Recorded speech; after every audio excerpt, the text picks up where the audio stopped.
Welcome to The Explainer. Look, today we're going way beyond just thinking good thoughts. We're actually going to build a blueprint for a mind that's, well, pretty much unbreakable. All right, so let's jump right in with this really powerful idea from Napoleon Hill. This guy spent more than 25 years studying the most successful people of his time, right? And his biggest takeaway, the core finding, was this: your mind, that's the one thing you have complete and total control over. But how, right? It's easy to say, but how do you actually take control when life is throwing everything it has at you? Well, that's exactly what we're going to do. This explainer is going to walk you through that blueprint step by step. Okay, first up, the unbreakable mindset. And listen, this isn't just about feeling good for a moment. No, this is about changing your entire operating system, the way you fundamentally engage with the world. So Napoleon Hill basically said there are two ways to approach life. You've got the defeated, you know the type, always complaining, tired, just surviving. And then you've got the victorious. These are the people who stand tall, even when things get tough, and they find a way to win. And the crazy part, he said the difference isn't luck or smarts or where you came from. Nope. The key difference, he said, is something he called a positive mental attitude. And let's be super clear here. This is so much more than just thinking good thoughts. He described it as a kind of spiritual power, this ability to act with purpose even when you're in the middle of a storm. In fact, he called it the only known antidote to failure.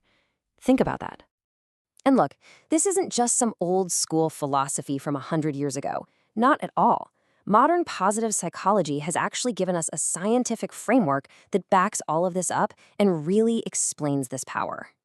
Yeah, so there's this psychologist, Martin Seligman. He's basically a pioneer in this field, and he breaks down what makes a good life into three key pillars. It's all about how you see your past. Are you content? Grateful? Then how you live in your present. Are you engaged? Happy? And finally, how you look to your future with optimism and hope. Past, present, and future. And to make this stuff really actionable, Seligman came up with something called the PERMA model. It's a simple acronym for the 5 things he found are absolutely essential for our long-term well-being. You've got P for positive emotion, E for engagement, R for relationships, M for meaning, and A for accomplishment. What's so important here, I think, is that it goes beyond just what's happening in your own head. It brings in relationships and purpose, which is huge. All right, so now that we have the framework, let's get to the next part: forging your mental tools. Yeah, it's time to actually build the foundation. Napoleon Hill was so clear about this. You have to anchor your mind to a purpose. He called it a definite chief aim. Think of it like a goal that's so big, so consuming that it literally directs all your thoughts, all your actions. It's a thing that makes you get up and keep going no matter what. Okay, tool number 2 is something called autosuggestion. And what is that? Well, it's basically programming your subconscious for success. It's this process of telling yourself over and over and over again with real feeling and belief what you want to achieve. You do it until your subconscious mind just accepts it as fact, and then it starts working behind the scenes to make it happen. And this quote, man, it just perfectly captures the result of using these tools. This kind of mindset lets you reframe every single setback. It stops being a loss and starts being a lesson. It's not a failure, it's just a test you gotta pass right before you level up. So we've got the mindset, the foundation. Now let's talk about the daily actions, the habits that actually build this thing and keep it strong. How do you live this day in and day out? Okay, so we can boil down a lot of the advice out there into 4 key daily habits. Number 1, the second a negative thought pops into your head, you replace it. Don't fight it, don't ignore it, just replace it. Transform its energy. 2, create a personal mantra, something you can say out loud that reinforces what you believe about yourself. 3, actively list what you're grateful for. This grounds you in what's good. And 4, take small positive actions. This is all about building momentum. And this quote right here, this simple shift in perspective is everything. It's moving from why is this happening to me to what is this trying to teach me? It's the belief that nothing is random. Every single thing that happens, good or bad, is a lesson just for you, designed for your growth.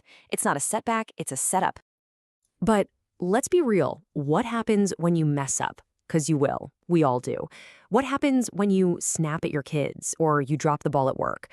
This is where maybe the most important skill of all comes into play.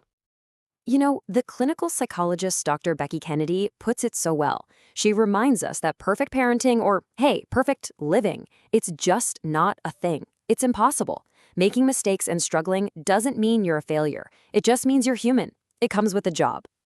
So here's the key. We have to get better than just saying sorry. We need to learn the art of repair. Think about it.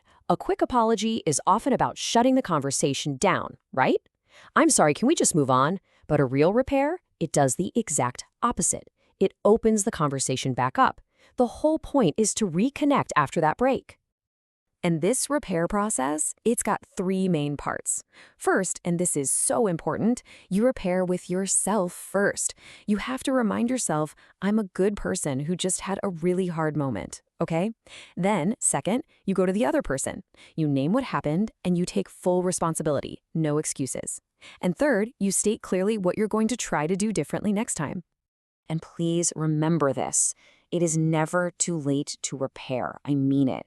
Whether it's with your kid an hour after you yelled, or maybe a parent you haven't talked to in years, that opportunity to repair is always, always there. It is never too late to go back and change the ending of that story. When you boil it all down, all of these tools, all these frameworks and habits, they're all about one thing: taking ownership of your inner world. Think of it like a home renovation, but for your mind. Your mind is your home, and you get to decide what the furniture looks like, what color the walls are, everything. Because at the end of the day, the choice is pretty stark. Napoleon Hill laid it out perfectly. Either you direct your mind or the world is going to direct it for you. There really is no middle ground here. So there you have it. You've seen the blueprint. You've got the philosophy, the science, the tools, the habits. The only question left is the one that only you can answer. What will you decide to build?